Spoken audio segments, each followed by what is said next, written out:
जय हिंद दोस्तों। आज हम बात करते हैं साइंस के मॉडल पेपर 1 प्रैक्टिस सेट। हम जो यहाँ पर प्रैक्टिस कर रहे हैं या बिहार बोर्ड के 2024 में जो मैट्रिक एग्जाम देने वाले जो हमारे विद्यार्थी हैं उनके लिए हम कर रहे हैं। तो हम चलिए आते हैं और भी जो प्रश्न है जो आपको परीक्षाओं में जो पूछी जाने की पूरी संभावनाएं हैं, हम उनको जो है एक बार देखते हैं। तो आइए और आप जवाब देखिएगा अच्छे ढंग से। चलिए, पहला प्रश्न है कि प्रकाश के परावर्तन के कितने नियम हैं। आपको पता होना चाहिए कि जो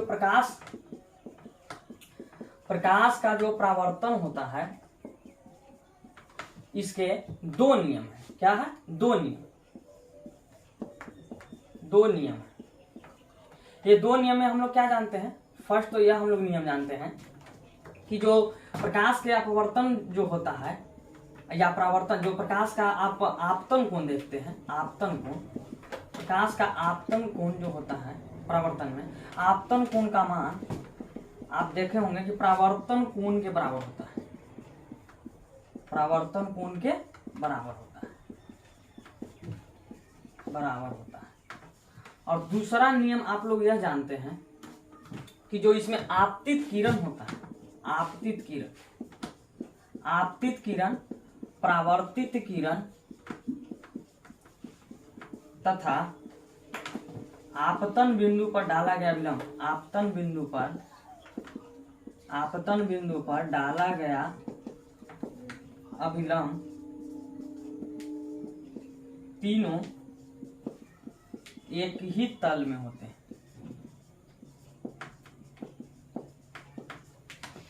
हम एक प्रश्न से बहुत सारे प्रश्नों का विश्लेषण करेंगे ताकि अगर किसी भी प्रकार से प्रश्न पूछा जाए तो हम उसका जवाब दे सकें। तो चलिए आगे चलते हैं हम लोग। वायु में गमन करती प्रकाश की एक किरण जल में तिरछी प्रवेश करती है। यह किरण क्या करेगी? अविलंब की ओर झुकेगी या विलंब से दूर हटेगी या सीधे निकल जाएगी या परिवर्तित हो जाएगी। तो यह अविलंब की ओर झुकेगी। क्यों? तो इसका कारण हम जानते हैं कि अगर आप जल और एक हवा लेते हैं, जब दो माध्यम लेते हैं, जल है और एक हवा है, तो उसमें जो हवा है वो आपको विरल माध्यम के काम करेगी और जो जल है वह सघन माध्यम के काम करेगी। अगर आप विरल माध्यम से प्रकाश आपकी सघन माध्यम की ओर जा रही है तो हमेशा वह अविलंब की ओर झुकेगी क्योंकि उसकी गति कम हो जाती है। और अगर आप सघन माध्यम से विरल माध्यम की ओर प्रकाश जाती है तो वह हमेशा अविलंब से दूर जाएगी क्योंकि गति बढ़ जाती है। ठीक है, तो इसका आंसर होगा ए, अविलंब की ओर झुकेगी।